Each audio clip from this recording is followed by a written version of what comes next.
ஆண்டவராகிய இயேசு கிறிஸ்துவின் விலையேற பெற்ற பரிசுத்தமுள்ள நாமத்தில் அன்பின் வாழ்த்துக்கள். இந்த காலையில் உங்களை சந்திப்பதில் மகிழ்ச்சி அடைகிறேன். இந்த நாள் உங்களுக்கு ஆசீர்வாதமாய் மாறும். ஆமென். நாகும் 1ஆம் அதிகாரம் 7ஆம் வசனத்தில் கர்த்தருடைய வார்த்தை விதமாய் சொல்லுகிறது, கர்த்தர் தம்மை நம்புகிறவர்களை அறிந்திருக்கிறார். Praise the Lord. யார் உங்களை அறிந்தாலும் அறியாவிட்டாலும் கர்த்தர் உங்களை அறிந்திருக்கிறார். மறந்து விடாதீர்கள். அப்படிப்பட்ட நல்ல நாட்களாய் மாறட்டும். ஒரு சுரங்கத்தில் பணிபுரிகிற, குறிப்பாக நிலக்கரி சுரங்கத்தில் பணிபுரிகிற ஒரு தகப்பனார் அவரை தேடி ஒரு சிறு மகன் தேடி போனார். ஆயிரக்கணக்கான மக்கள் வேலையிலிருந்து வருவார்கள். அவன் அடிக்கடி இப்படி போய் பழக்கம். அந்த குறிப்பிட்ட ஏரியாவில் தன் தகப்பனை தேடி அவர் நின்று கொண்டிருக்கிறார். அப்போ எல்லாரும் ஒரே மாதிரி ட்ரெஸ் போட்டிருக்காங்க, எல்லாரும் ஒரே மாதிரி ஹெல்மெட் போட்டிருக்காங்க, ஒரே மாதிரி ஹேண்ட் க்ளவுஸ் போட்டிருக்காங்க, ஒரே மாதிரி ஷூ போட்டிருக்காங்க. அந்த மேனேஜர் வந்து அவன்கிட்ட கேட்டார், தம்பி நீ யாரை பார்க்க வந்திருக்கிற? அப்பா பேரை சொல்லி எங்கள் அப்பாவை பார்க்க வந்திருக்கிறேன். அவன் சின்ன பையன், ஆனால் நல்ல குறும்பா பேசுகிற பையன்.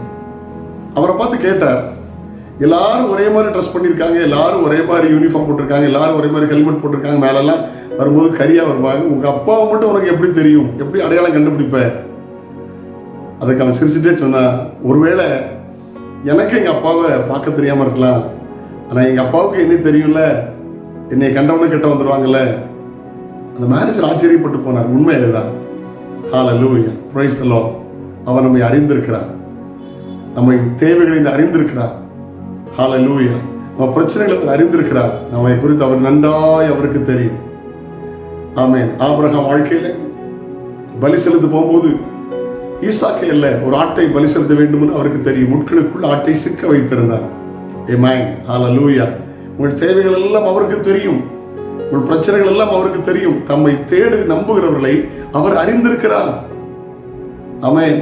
என் காரியத்தை யாருமே அறியலையே. சில நேரம் புலம்புகிறோம், என் பெற்றோர் அறியலை, என் கணவன் அறியலை, என் பிள்ளைகள் அறியலை, என் புருஷன் அறியலை, என் நண்பர்கள் கூட அறியலை, என் போதகர் கூட அறியலை. உங்கள் காரியங்களை நன்றாய் அறிந்திருக்கிற ஒரு கர்த்தர் இருக்கிறார். ஹல்லேலூயா, பிரைஸ் தி லார்ட். அவர் அறிந்திருக்கிறார். ஆமென். இந்த லூக்கா 5ஆம் அதிகாரத்தில் பேதுருவை சந்திக்கும் போது ஒண்ணுமே கிடைக்காம மீன் பிடிச்சி போய் ஒன்றும் எம்டியா திரும்பி இருக்கிறார். இயேசு அந்த படகில் ஏறி பிரசங்கம் பண்ணி தேவைகளை அறிந்து எந்த இடத்தில் வெட்கப்பட்டாரோ, எந்த இடத்துல தோல்வி அடைந்தாரோ, எந்த இடத்துல முடியாதுன்னு வந்தாரோ அதே இடத்துல கொண்டு போய் நிறுத்தி 2 படகுகள் நிறைய மீன்களை கத்தர் கொடுத்தார். ஹல்லேலூயா. கத்தர் அறிந்திருக்கிறார் என்பதை மாத்திரம் மறந்து விடாதுங்கள். ஆமென். தேவனை அறிந்த ஜனங்கள் திடன் கொண்டு அதற்கேற்றபடி நடப்பார்கள் என்று வாசிக்கிறோம். நீங்கள் தேவனை அறிந்த ஜனங்கள், கர்த்தர் நம்புகளை அறிந்திருக்கிறார். அவர் அறிந்த ஜனங்கள் திடன் கொண்டு அதற்கேற்றபடி செய்வார்கள்.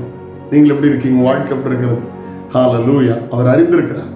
துதிச்சா போது, நம்பினா போது, சரியான நேரத்தில் வந்து ஏசப்பா உதவி செய்வாங்க. ஆமென். கர்த்தர் நல்லவர். 4ஆம் ஜாமத்தில் கடந்து வந்தார். என் பிள்ளைகளுக்கு புயல்னு தெரியும், என் பிள்ளைகள் கஷ்டப்படுறாங்கன்னு தெரியும், என் பிள்ளைகள் அமிழ்ந்துடக்கூடாதுன்னு தெரியும், வந்து பயப்படாதவங்க தேற்றி அவங்களை தூக்கி நிறுத்தின கர்த்தர் தான் இயேசு. உங்கள் வாழ்விலும் அற்புதங்களை செய்வார். ஹல்லேலூயா. உங்கள் வாழ்வு எப்படி இருக்கிறது? ஆமென். கர்த்தர் தம்மை நம்புகிறவர்களை அறிந்திருக்கிறார். கர்த்தர் நம்புங்கள், நீங்க ஆசீர்வாதமா இருப்பீங்க. ஜெபிக்கலாமா? பரலோக பிதாவே, பரிசுத்த பிள்ளையாக இயேசு கிறிஸ்துவின் நாமத்தில் உங்களுடைய சமூகத்தில் இருக்கிறோம். நாள் பிள்ளைகளுக்கு ஆசீர்வாதமா இருக்கட்டும். ஆண்டவரே ஸ்தோத்திரம். கர்த்தரனை அறிந்திருக்கிறாருங்கிற அறிவை தாரும். அதே நேரம் கர்த்தர் நம்புகிற எல்லாவா நீர் அறிந்திருக்கிறேன். இயேசுதானே ஆண்டவர் தகப்பனண்டு நம்பி உம்மை இன்னும் அறிந்து கொள்ள கருவிதார். நன்மை கருவை தாங்கட்டும். இயேசுவின் நாமத்தில் ஜெபம் கேளு பிதாவே. ஆமென். ஆமென். நாளை உங்களை சந்திக்கிறேன். அது ஆண்டுடைய கிருபை உங்களை தாங்கட்டும். God bless you. Have a nice day.